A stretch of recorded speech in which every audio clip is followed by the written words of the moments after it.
Everything for us? Yeah. Tell me all about myself.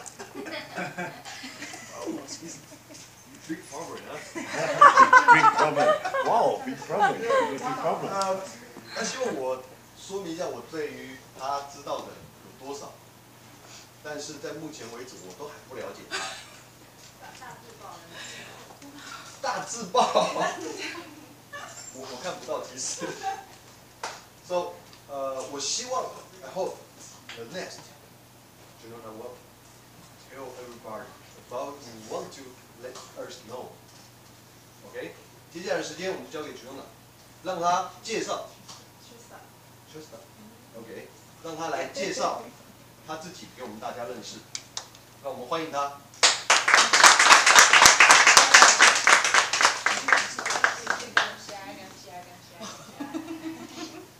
I was just testing it. We've only known each other for what, 20 minutes. And you saw my book, so I thought maybe you could figure out something from me as a person from my books to use in your introduction. But that's okay, man. Thank you for having us here at your bookshop. It's lovely. It's great. It's perfect. Not too many people came, so that's great. This is actually we can breathe. Sit on chairs. So that's something to be grateful for, and yeah, love to Farah for she's helping us as a group succeed, and she's lighting the way. And Elias, this is great. I'm glad you have these friends at the bookstore. Thank you for this idea. My title of my speech is Why Taiwan is the Paris of the East. And I thought I would explain that through to show you the books that I've written while I've been here in Taiwan. I've always written a diary since like 10 or so, and I wrote my first book because I missed a couple of months of school, and because I was traveling around with my father in England in a narrowboat, and so to get credit, I wrote about what I learned, and so I think that's my first book. And then in my 20s, I started. I just decided I was going to write like a travel log across the states, and it was like from a women's perspective, and all the different scenarios that we go through, as coming of age, and a bit of heartbreak, and unfruitful job searches, and wanting to escape Taiwan. Not escape and come to Taiwan, because Taiwan is the exile for us refugees, and we love it here. We're pleasantly exiled, and I have been here for 12 years. And they say if you've been here 5 years, you're Taiwanese. If you're 10 years, you're Intumi. You're indigenous. So I guess I'm indigenous today.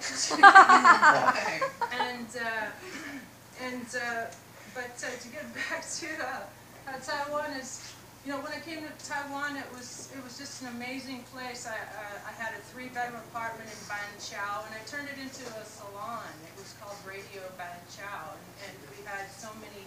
And I wrote. There's a poem in here about this. About the rivers of whiskey, Taiwan Pijo that have flowed through this apartment, and it's just like the years I spent in France. It was an extremely inspirational time. It was the setting of being in a Chinese society, or Chinese-speaking society, ethnic Chinese society, where you're kind of marginalized, and I really enjoyed the marginalization for a while. You could kind of like go without a license on your scooter. Now they're cracking down So, but you know, it was kind of a heyday for foreigners. You know, when I first came here. Now it's getting a little bit more rules and more. You know, it's not so easy to go on the fly these days in Taiwan.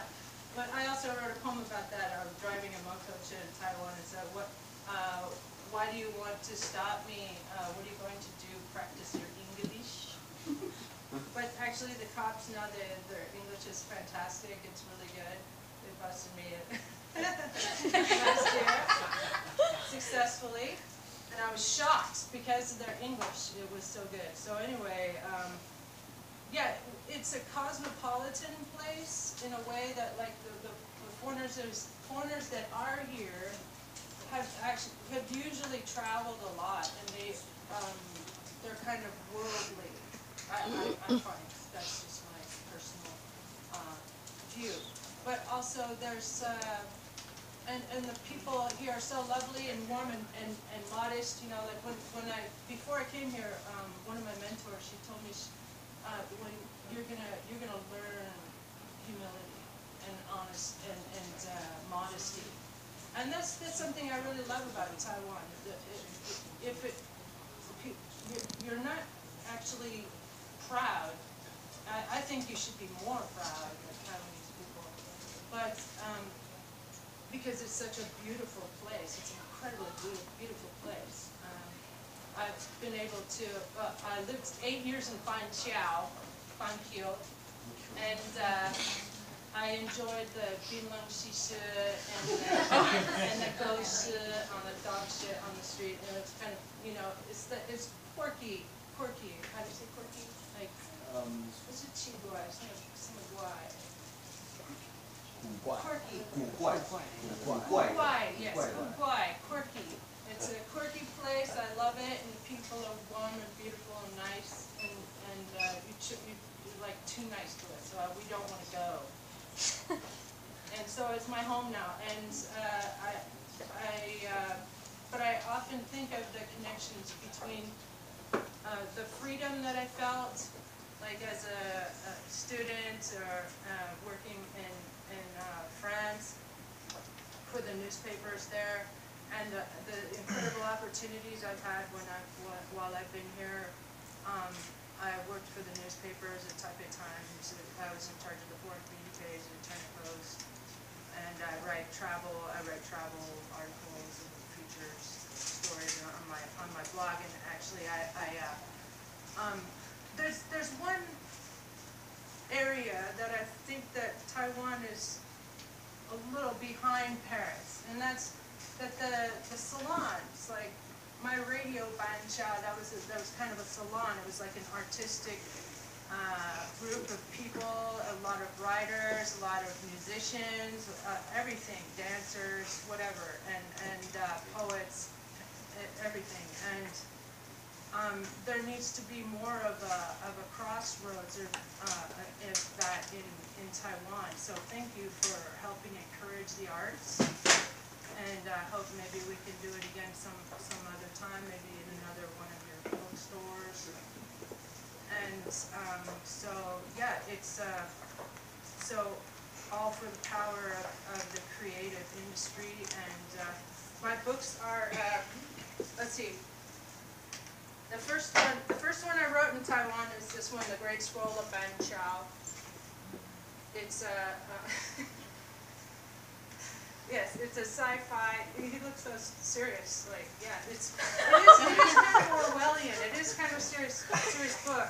I mean, it starts out as a satire. It's a total satire. It's very, very dark. Very dark. Okay, like if you like Monty Python or George Orwell, this is the thing for you.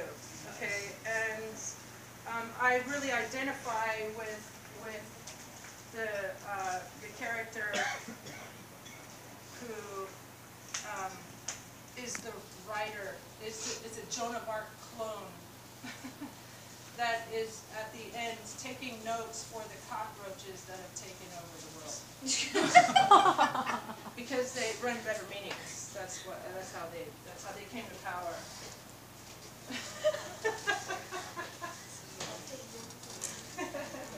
Okay, then then I had this. This came out. This one was next in Taiwan. I had a bunch of chapbooks. You know what a chapbook is? It's like a short story or like it's like a poems or something. I had a bunch of those, and then I put them all my poems into one collection. This is not my painting. I do paint, but this is a Salvador Dali book. It's called The War on Sleep, and this is I'm quite proud of this. I think there's something in this for everybody, and it's you can read it in the bathroom. You know, you can read like a poem a day. While you're laughing, you know. You got a lot of time. This one you can read on a bus. Okay, this might be good for traveling. My friend Zach read it on a bus. And yes, this has some great poetry. I strongly recommend this. It's pretty much got everything. And actually, I should point out that at least half of this poetry that I've written, out of all my poetry, is inspired by being in Taiwan, in Banqiao, especially Banqiao. This one is a collection of shorts. Stories, they're basically like aspects of my character and my experience. Hey, Jeremy! Aspects of my experience in Paris in the 90s.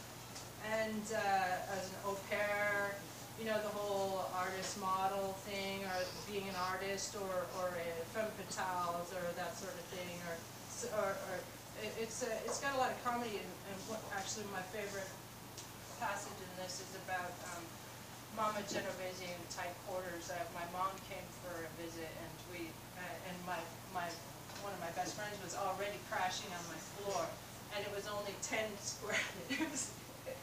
You know, when we were laying down on the floor of the bed, it took up all the space in the entire. It was a chambre de bonne.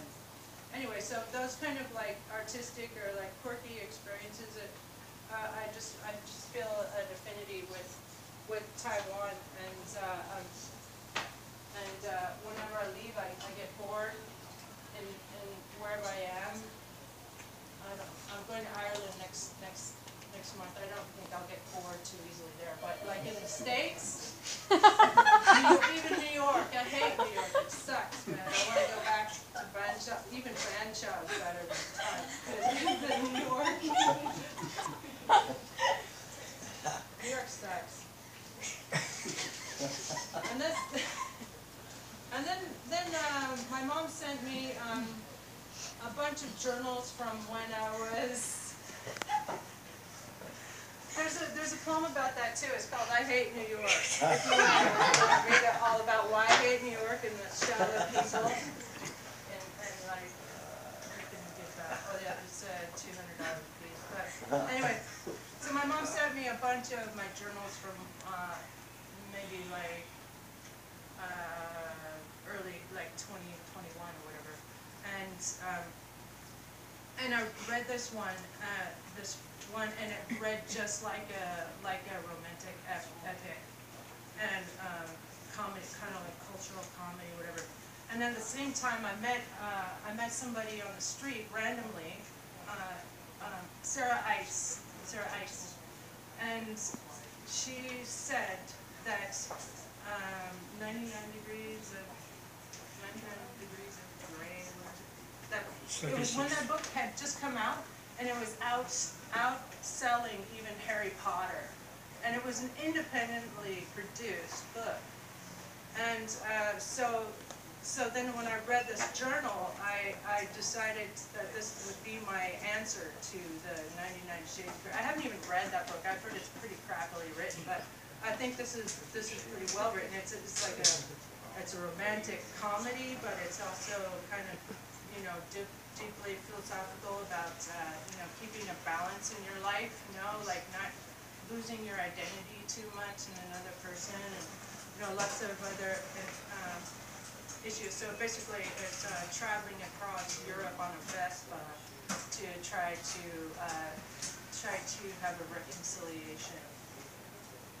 Anyway, so, and that's an introduction to my book.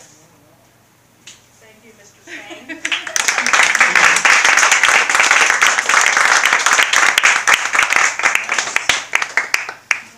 在这之前哦。